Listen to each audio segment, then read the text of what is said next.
Vilio vya tanda nchini Tanzania baada ya Tundu Lissu kuwekewa makosa ya kusababisha mauaji ya mwaka jana Oktoba tarehe 29. Jambo na karibu kwa taarifa zetu za Kenyascope, na tafadhali kumbuka kusubscribe. Shahidi wa asiri wa Jamhuri anayefahamika kwa utambulisho wa P5 leo Alhamisi Februari tarehe 12 ametoa ushahidi wake katika Mahakama Kuu ya Tanzania masijala ndogo ya Dar es Salaam kwenye kesi ya uhaini ya namba 19605 ya mwaka jana inayomkabili mwenyekiti wa Chama cha Demokrasia na Maendeleo Tundu Lissu. Alitoa ushahidi wake mbele ya jopo la majaji watatu wanaosikiliza kesi hiyo wakiongozwa na Jaji Danstan Ndanguru. Shahidi huyo ameeleza mazingira aliyomfanya kupata na kutazama video inayomuhusisha mshtakiwa pamoja na athari alizodai kuziona kufuatia maudhui ya video hiyo. Ushahidi huu ni sehemu ya mchakato wa upande wa Jamhuri kuwasilisha mashahidi wake katika shauri hilo lenye uzito wa kisheria na kitaifa. Akiongozwa mahakamani na wakili wa serikali mkuu Juwaya Nzengeli, shahidi P5 alijitambulisha kuwa na umri wa miaka 35 na anaishi Kibangu, Ubungo, jijini Dar es Salaam. Alieleza kuwa anajishughulisha na ujasiriamali wa kuuza nguo na viatu kwa mfumo wa kutembeza katika maeneo mbalimbali ya jiji ikiwemo Mchikichini, Kariakoo, Posta na Zamani, Feli na Posta Mpya.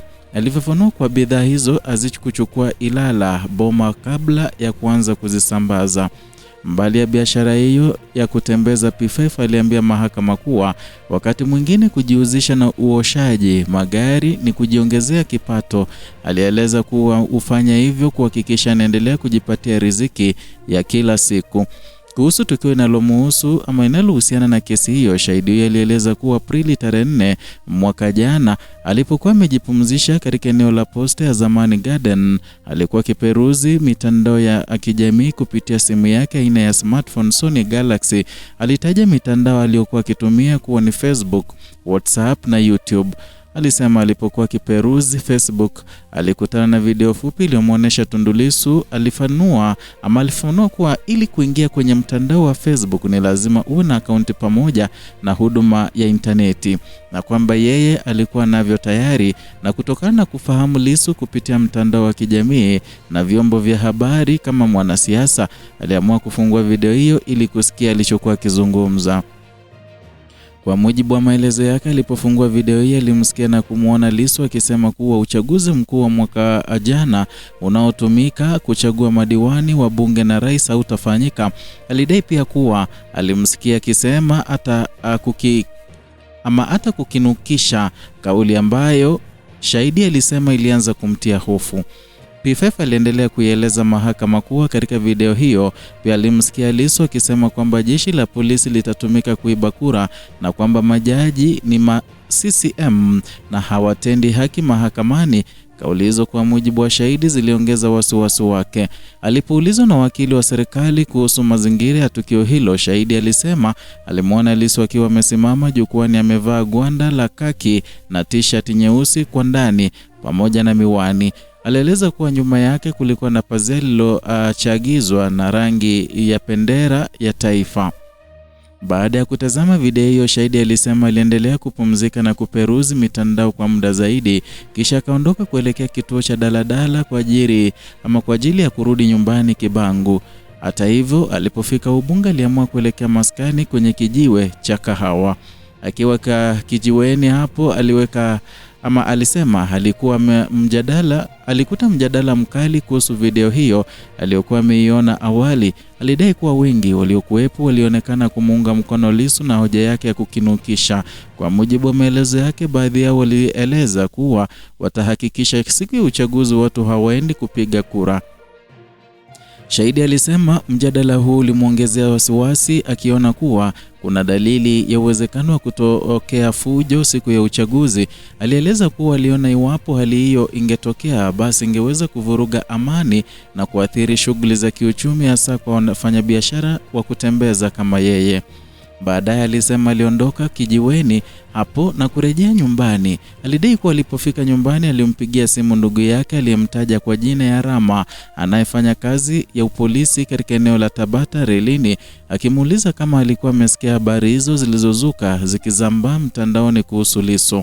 Kwa mujibu wa shahidi, ndugu yake alimjibu kuwa amesikia na kwamba vyombo vya dola vinashughulikia swala hilo kikamilifu na akamtaka asiwe na wasiwasi.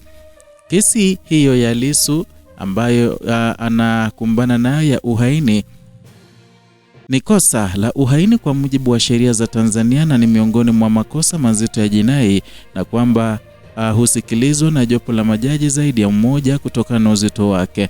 Na katika shauri hili upande wa jamhuri unaendelea kuwasilisha ushahidi wake, ikiwemo ushahidi wa mashahidi wa siri. Matumizi ya mashahidi wa siri ni utaratibu unaoruhusiwa kisheria pamoja na mahakama inapojiridhisha kuwa kuna sababu za msingi za kulinda utambulisho wa shahidi.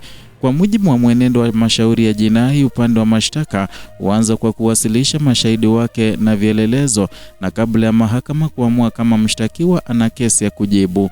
Endapo mahakama itaona kuna ushahidi wa msingi, mshtakiwa ataitwa ili kujitetea. Ushahidi wa P5 ni sehemu ya mchakato huo wa kuwasilisha ushahidi wa upande wa jamhuri, na mahakama ina jukumu la kupima ushahidi huo kwa kuzingatia sheria na kanuni za ushahidi. Kesi hii inaangaliwa kwa karibu kutokana na hadhi ya mshtakiwa katika siasa za Tanzania na uzito wa shtaka linalomkabili. Ushahidi unaohusisha maudhui ya mitandao ya kijamii unaonyesha nafasi ya teknolojia na majukwaa ya kidijitali katika mijadala ya kisiasa. Aidha, ushahidi unaogusia hofu na uvurugaji wa amani unaibua mjadala mpana kuhusu usalama wa uchaguzi na nafasi ya kauli za kisiasa katika mchakato wa kidemokrasia. Kwa upande wa kisheria, mahakama italazimika kuchambua iwapo maudhui yaliyotajwa na shahidi yanaangukia katika wigo wa kosa linalodaiwa na au sehemu ya mjadala wa kisiasa unaolindwa na sheria. Kwa wananchi, mwenendo wa kesi hii unaendelea kuwa rejea ya namna mfumo wa haki unavyoshughulikia masuala yenye sura ya kisiasa na kijamii. Na katika usikilizwaji wa kesi za jinai, ushahidi wa shahidi mmoja hautahitimisha shauri, na mahakama hupokea ushahidi kutoka kwa mashahidi mbalimbali na kuupima kwa pamoja kabla ya kufikia uamuzi wa awali. Na kwa kuwa P5 ni shahidi wa siri, utambulisho wake halisi haujawekwa wazi hadharani na ni jambo linalolenga kulinda usalama wake. Hata hivyo, maudhui ya ushahidi wake yamewekwa kwenye rekodi ya mahakama. Kesi inaendelea katika hatua ya ushahidi wa upande wa jamhuri na mashahidi wengine wanatarajiwa kuendelea kutoa ushahidi wao kwa mujibu wa ratiba ya mahakama.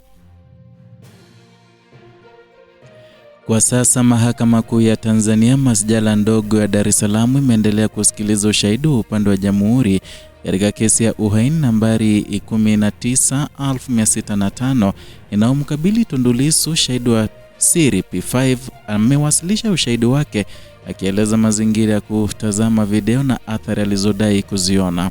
Mwenendo wa kesi utaendelea kadri mashahidi wengine watakavyoitwa kutoa ushahidi. Hatua zinazofuata pia zitategemea tathmini ya mahakama juu ya ushahidi wote utakaowasilishwa.